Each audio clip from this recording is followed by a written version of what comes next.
Now then, as ever, Keith Wood is with us. Evening, Keith. Good evening, Joe. How are you? Very well. It's like there's a ginormous fan going on next to your microphone, but we can hear you okay. You'll need to... I'll turn off the fan. We won't let that continue. And Ruaidhri O'Connor of the Irish Independent. Hello to you. Hey, Joe. Hey, Keith. So, fellas, we'll get on to the rugby weekend that was in a moment, but obviously, Rory, there is news from the EPCR for a start. Confirmation of what we all expected about rounds 3 and 4 of the Heineken Champions Cup. They're gone. Yeah, so EPCR finally confirmed the news that they were basically waiting on the French government to tell them they could not play these two games because they wanted to play them and to go ahead with them. So on safety grounds, because of the new UK variants that emerged before Christmas, the French clubs have been told by the French government that they're not allowed to play against English, Welsh or Scottish opposition until the end of January. And that means that the next two rounds of the Champions Cup cannot go ahead, which were scheduled for this weekend and next weekend. It obviously throws question marks over the Six Nations. All the Six Nations are insisting that they will go ahead, that it's easier to police in kind of, 6 international teams than whatever number of club teams there are in across 2 competitions in Europe. And it means they're going to have to, at the very least, restructure the European season to try and run off the tournament in the available windows in April and May. And they still seem relatively confident, Rory, of doing that in April or May. I think they kind of have to be. They can't give up. Things are bad right now.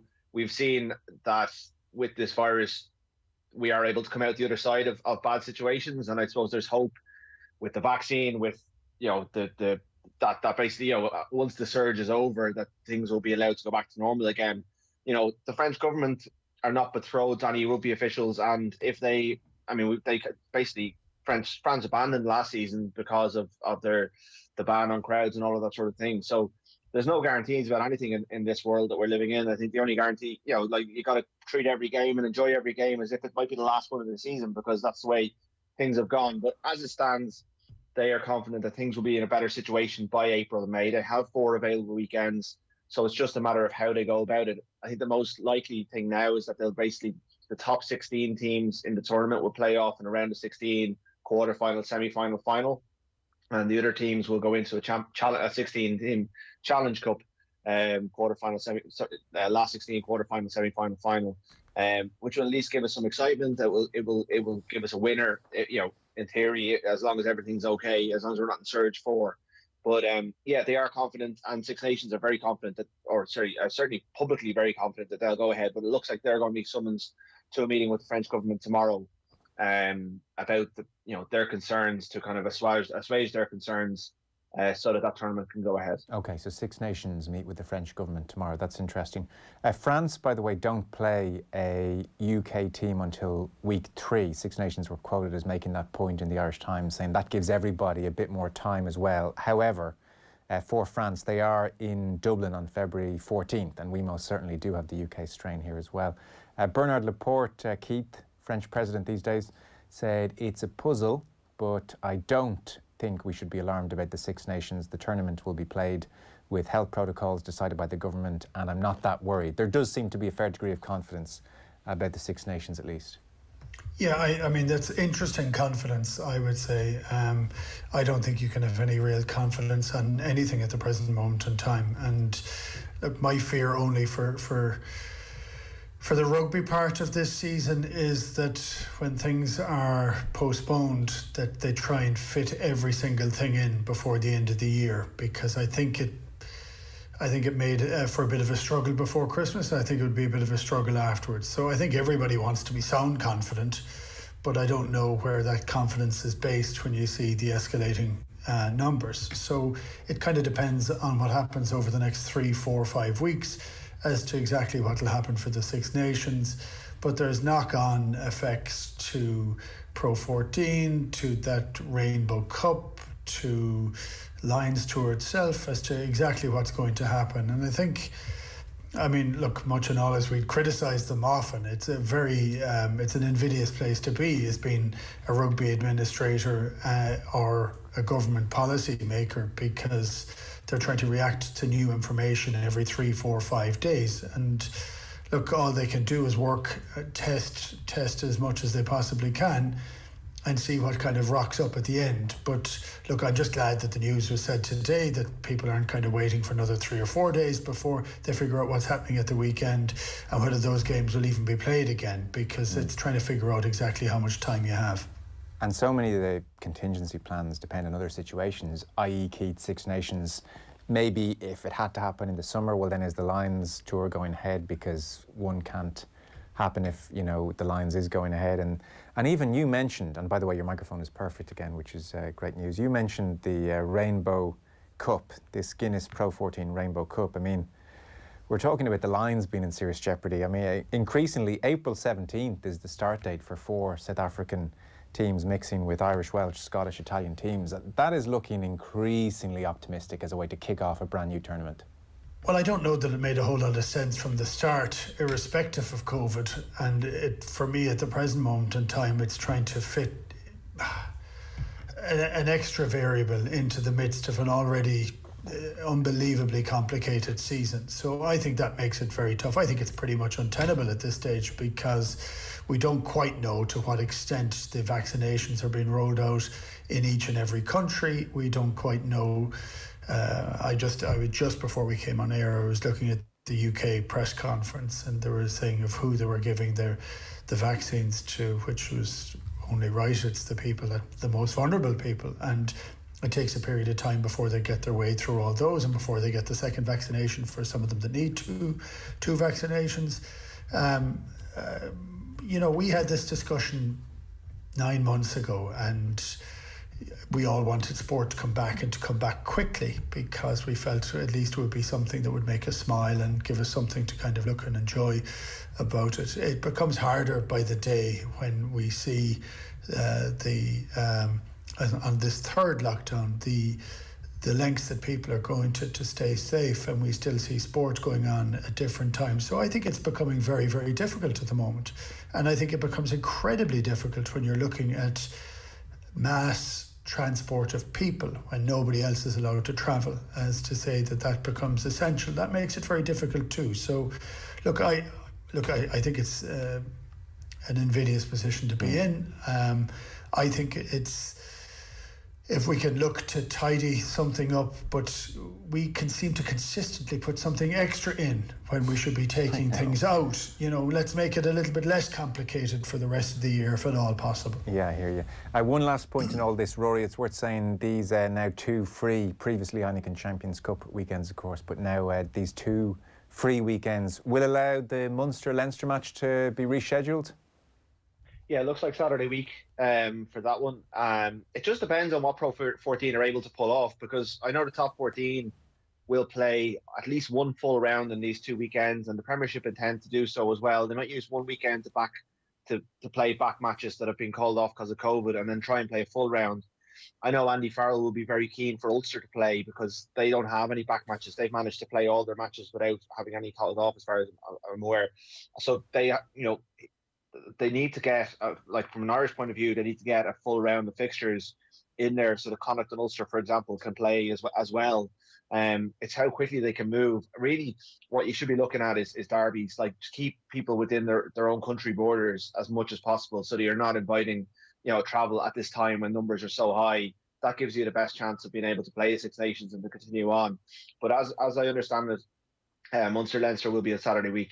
It just depends on whether they can manage to get another round of fixtures in this weekend, which, considering there are derbies to be fixed later in the season, and there are no Pro 14 matches apart from back matches scheduled as it stands. The rest of the season is a blank canvas, because they haven't announced any fixtures. They may try and squeeze some in this weekend, but obviously logistically that can be difficult to do when you're working with TV schedulers. I suppose you're not selling tickets, so that makes it a bit easier. But you would hope that we will have some rugby to watch this weekend. Well, let's turn to the weekend that was. So Leinster put even the merest distance sniff of a wobble to bed very conclusively on Friday night against Ulster, 24 points to 12 winners. And then on Saturday, an odd game, this. Connacht 10, Munster 16. Let's start with that, Keith. So Munster 11 points clear in Conference B and all odds on for the final now. You would have to say in this game, for about 78 minutes of it, they were odds on to win, and then somehow in the 82nd, 83rd minute looked in big, big trouble. This was kind of an odd finish to the whole thing. So give us your thoughts on it. Yeah, it was a very odd finish. I think Connacht finished far stronger, looked to be, I don't know whether they were lacking confidence in the game or whether it was the difficulty of getting back up again, having had such an excellent victory the previous week. But they seemed hesitant during the game. I also thought they were stopped in a huge amount of the game. And, you know, weather plays a factor here.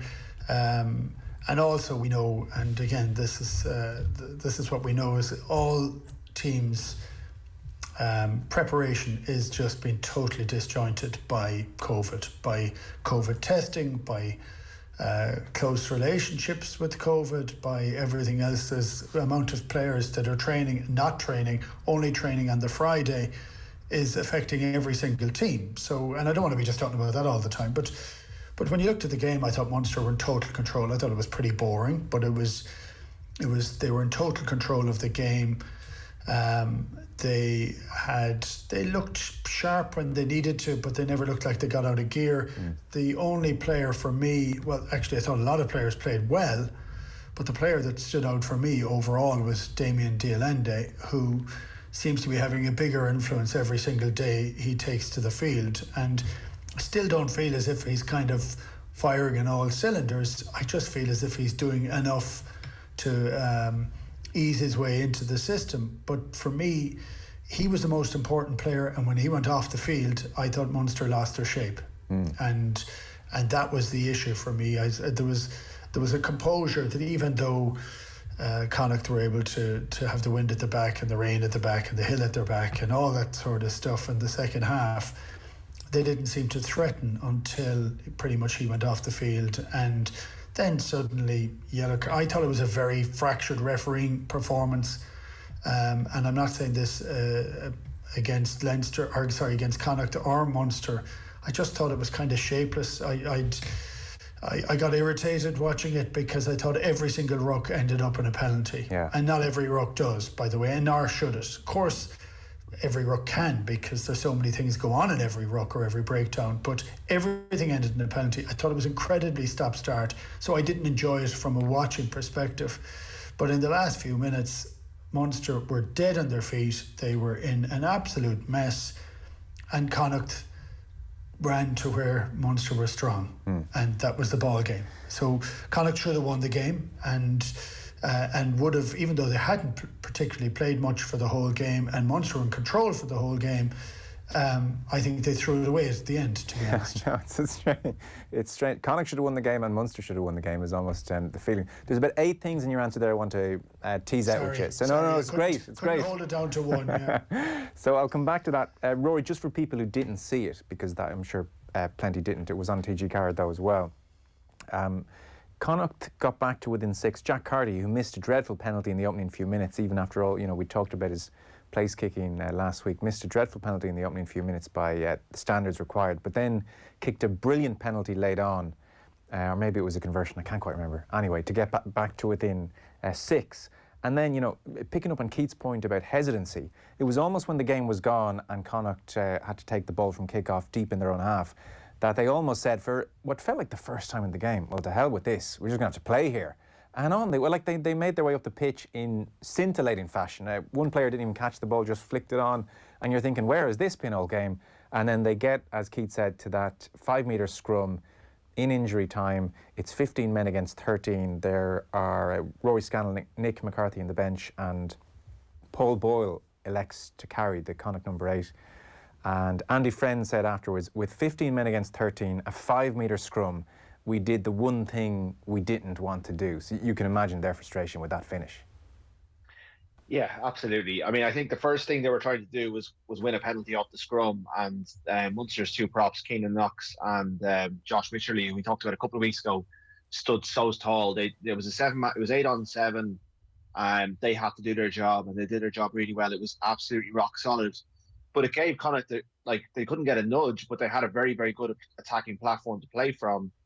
And yeah, Paul Boyle, who took a lot of stick a couple of weeks ago for the decision not to go to go to the corner rather than to kick the points at the end of the Bristol game, picked and went. And I think one phase later they were turned over by Tyke Byrne, who, along with the Allende, who I think Keith is completely right about, had an absolute incredible game and is in great form. But from a Connacht point of view, you've a man up in the back line. You've got to at least test Munster's ability to scramble. I mean, there was definitely space there to be exploited. I think they took John Porch just in behind the scrum.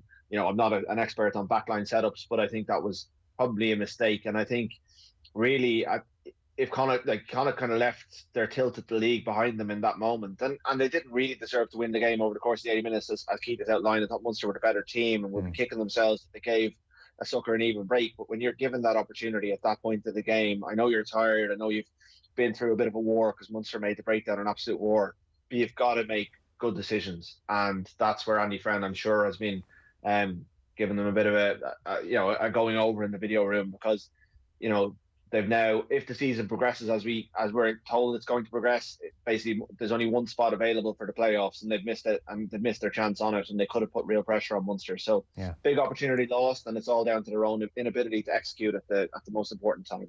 And the wider points, so say, let's park that last minute decision for a minute, Keith, so we're not just boiling everything down to one moment, because suddenly if they win, then everything's perfect. The hesitancy you talk about, I mean, in the first half, they didn't seem to try very much. At times, a few players as individuals did bits and seemed to get isolated, and invariably it was Tyke Byrne looking down at the player and coming away with the ball, and he did get man of the match, Byrne. But, first half they showed very, very little, and then second half again, it got better. But I don't know, was there a sense of like, well, let's just have a cut against Leinster, and then the pressure seemed to inhibit them somewhat against Munster, or what it was? But like, you used the word boring, which I would tend to agree with. Bar that last 5 minutes, you'd say, well, what did Connacht really throw at Munster? And, those last 5 minutes prove that conditions weren't so bad that they couldn't put a bit more together. So I found myself kind of watching this Connacht performance saying, why are you letting this 80 minutes kind of drift away from you as a group? Yeah, I think there's in as much as you're slagging off my long answer, I can slag off your long question. There's a lot in that question, actually. And if I go back to the Leinster game the previous week, I thought Leinster's defensive setup with Johnny Henshaw and Ross Byrne is not a high pressure line. I thought Connacht had an awful lot more time on the ball last week, and they look incredibly comfortable. Like all teams look, I always say that the best way to put Munster under pressure is to put them under huge pressure on a very hard 10, 12, 13, and maybe a 7 on the inside. Just a really flat line, cuts down the options, cuts down the time, puts them under pressure. The previous week, I didn't think Connacht were under as much pressure.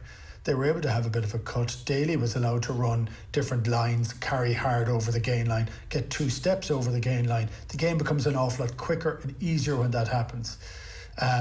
Rory mentioned it. Every single contact was a wrestle and a fight. Yeah. Munster have upped their physicality over, I think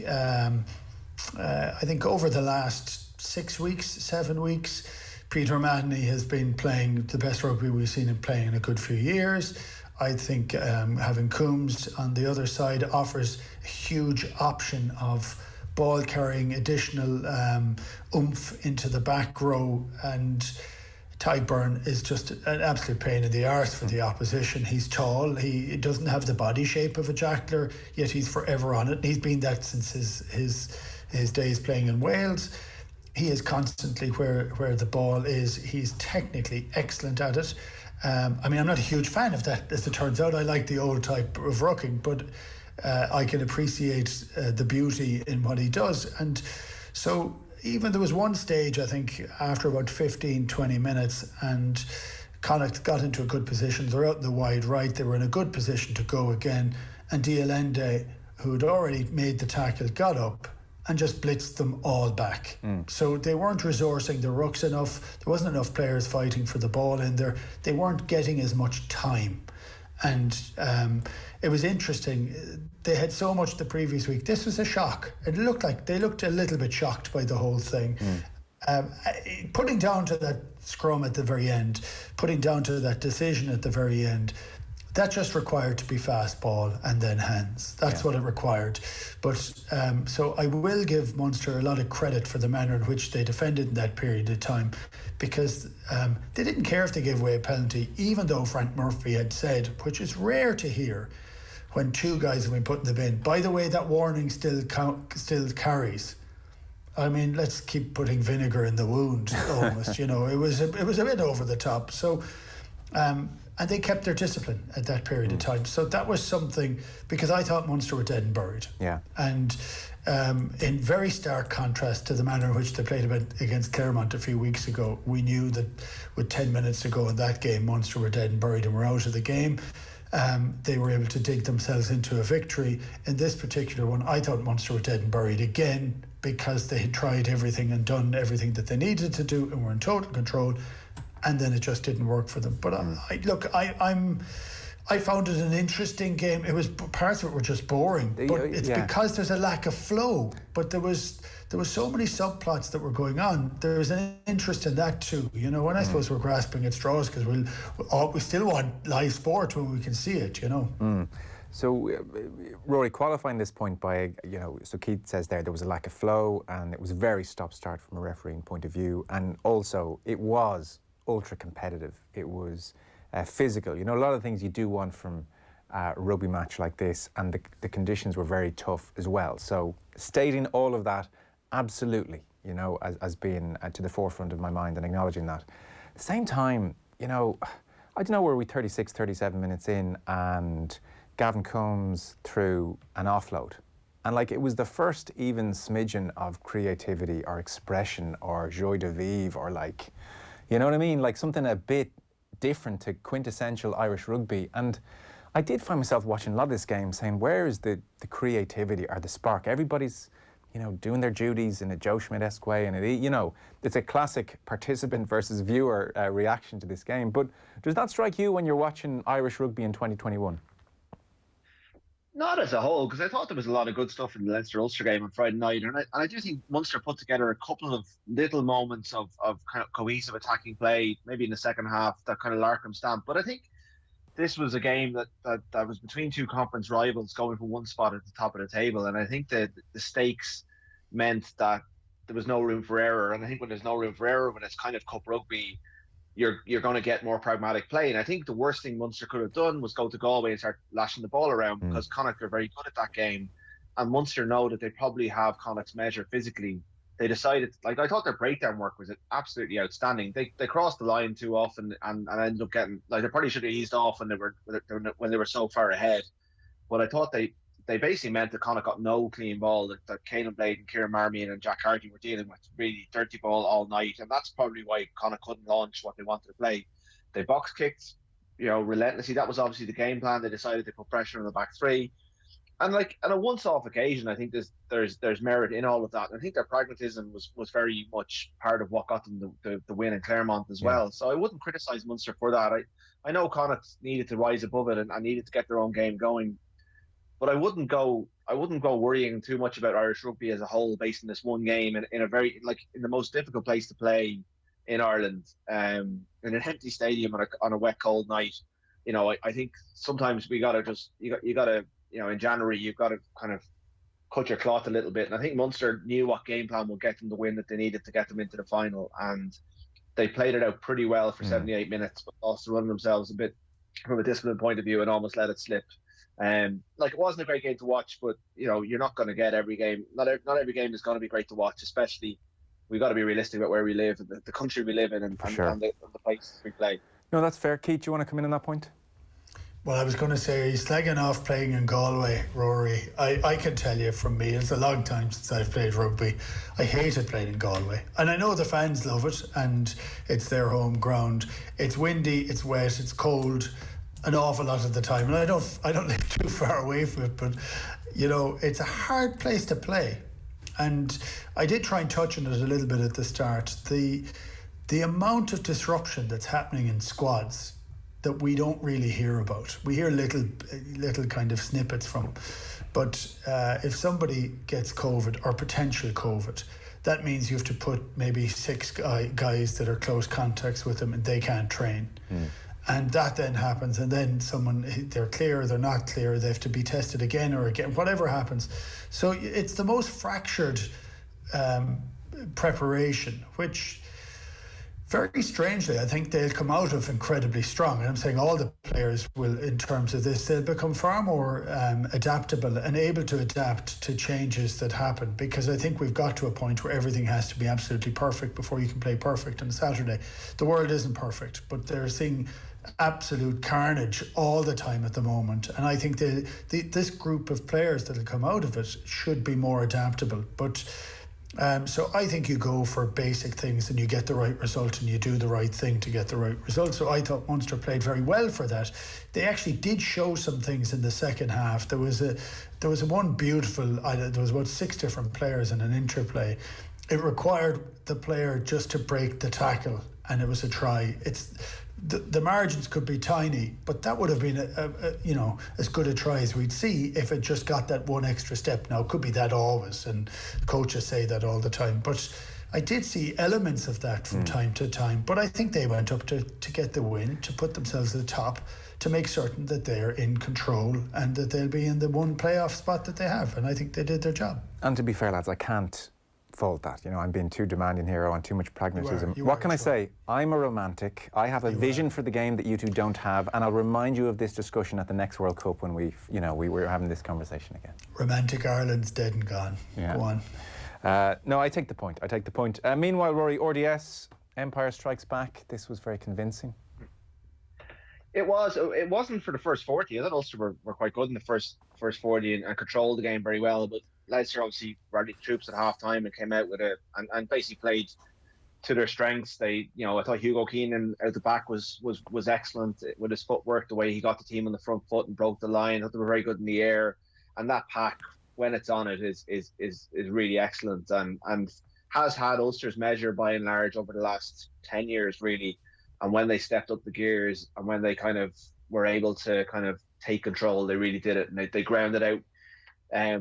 Without massive fireworks, but I thought it was very impressive in the way they did it. And I enjoyed that one as a game. I thought it was, especially, I wasn't at the RDS, but it looked absolutely freezing. I think it was, from those who were there, it was pretty difficult conditions as well. But I thought, yeah, it was a good response from Leinster to last week's difficulties. And I think it showed maybe the benefits of a cohesive week together with all of their frontliners back, and sets them up nicely. I mean, they still have to go to Limerick and win to keep their play out. Like, they're still they're in control of their own destiny now, but there's still a few potential hiccups that will be along the way, but they put themselves back in a good position. And I think Ulster will be pretty disappointed with the way they let it slip in that second half. I think they lost their way a little bit and maybe succumbed to the inevitable after a while. That they, once Leinster got on top, they their heads dropped a little bit, and it was kind of the same old story. They looked like they had a lot of belief in that first half, and that seemed to seep away from them.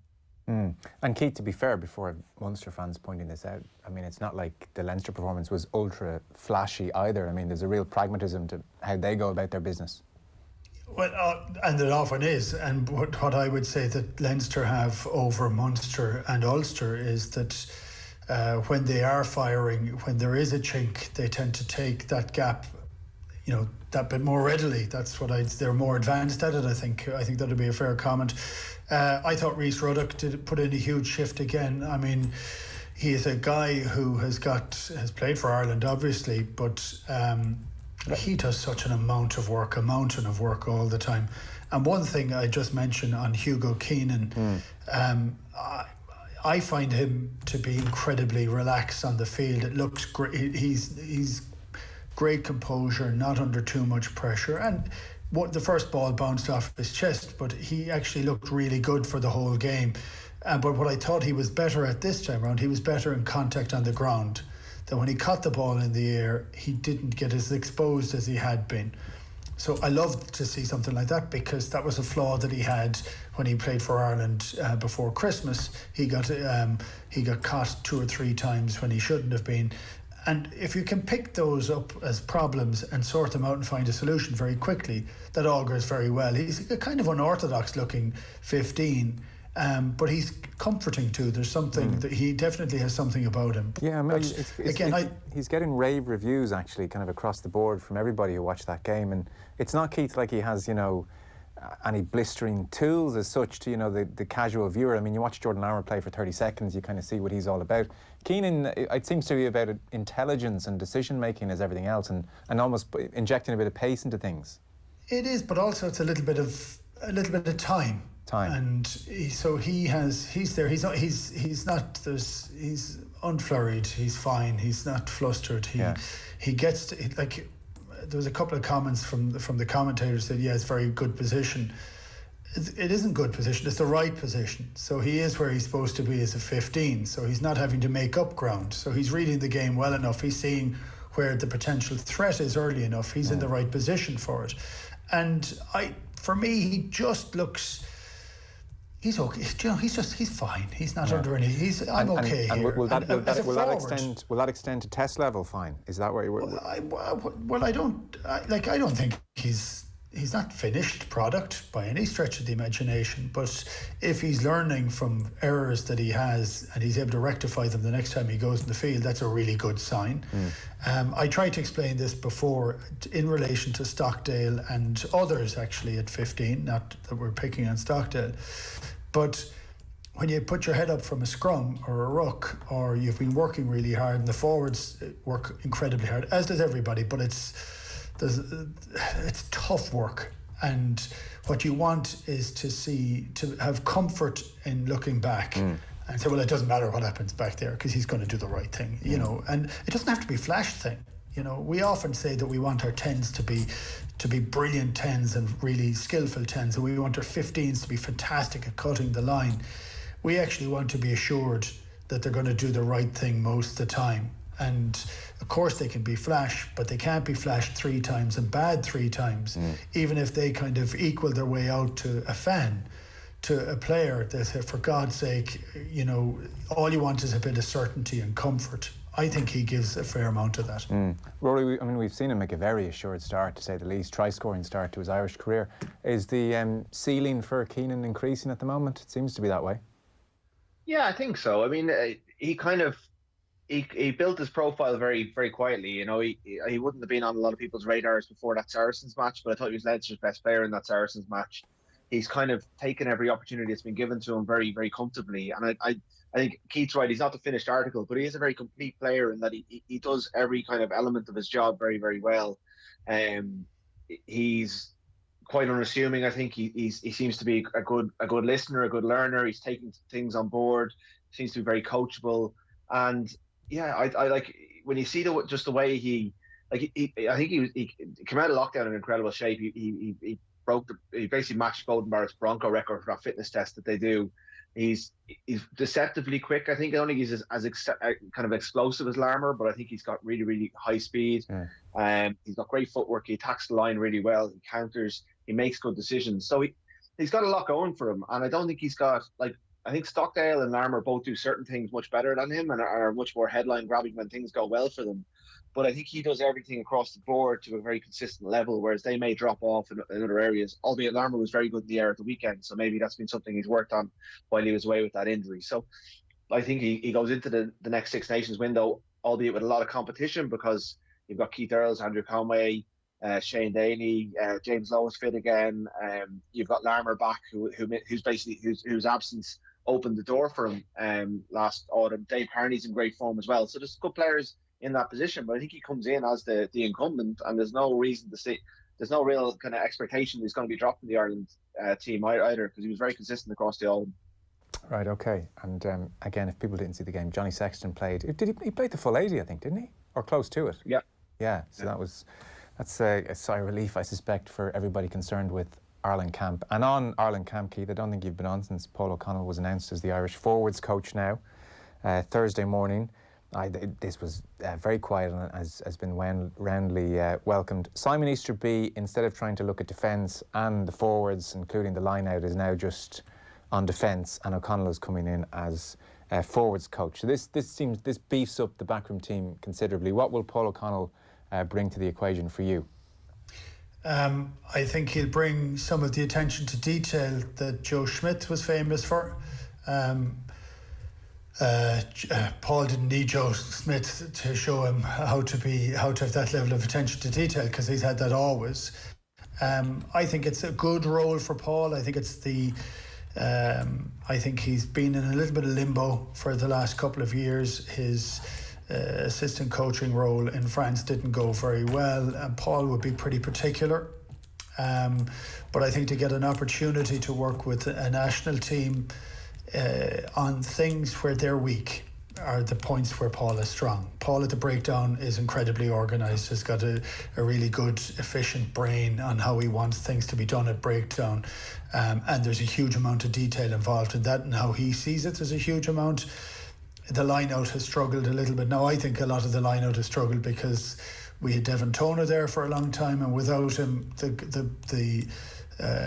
we're not. You can't coach a guy 6'6" to be 6'9" or 10. It's just it's a lot harder to throw. But I think he'll tidy it up. He has.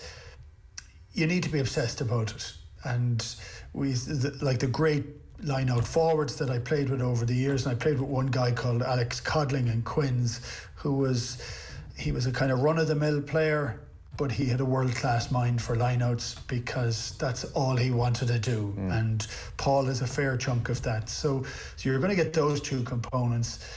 I think you'll find a level of frustration because it's very hard to exhort players to follow you when you're not running out onto the field, and he still is only a few years away from playing.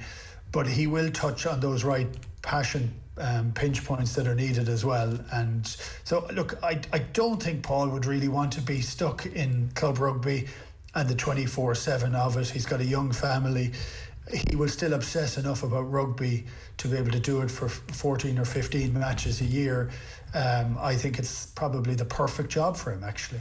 Yeah. Rory, I know you were on Thursday, I think, with Nathan chatting about this, so you probably had your say on it. Any more clarity as to how it all came about? Did Andy Farrell feel things needed beefing up? Did David Nucifora intervene? Any more whispers along those lines? Not really. I do think that O'Connell and Farrell are close and have a good working relationship from their time at the Lions. And he was on retrospect, that week that he spent with Ireland before the England game in February was probably just to see how he felt about it, how he felt about the environment and all that sort of stuff. But no, they've kept it very quiet, to be honest. There's not a lot of rumblings around it. But I think Nucifora has always said he wants to get O'Connell back in, and that you can't waste a resource like Paul O'Connell when you have it. And it did look for a little while like he was going to slip into punditry and be lost to his rugby intellect will be lost to the game. So I think it's pretty positive that they've been able to retain him in what is going to be a big job for him, but one that he'll be well able to do well in, I think. Okay, very good. Well, clock is against us, gents. Two quick things to mention. So I just saw news this afternoon as well. Noel McNamara is returning to his position as Leinster Rugby Academy manager. Kieran Campbell, who's in conjunction with his position as Ulster Academy manager, is going to take over as head coach of the Irish under-20s. That news confirmed this afternoon. And secondly, Keith Wood, you're on OTB AM tomorrow morning going through Ireland's front row options, I believe. Yes, I am. And I haven't even looked at that yet. Good. So don't ask me any questions about it. I won't give any tips for tomorrow. But yeah, it'll be interesting to sit down now this evening and go through them all and to see whether some of those pecking orders have changed, which I think they have, actually. Okay, very good. Rory O'Connor, Irish Independent, thank you. Thank you. Cheers, lads. Rugby on Off the Ball. With Vodafone, official sponsors of the Irish rugby team. Team of us. Everyone in.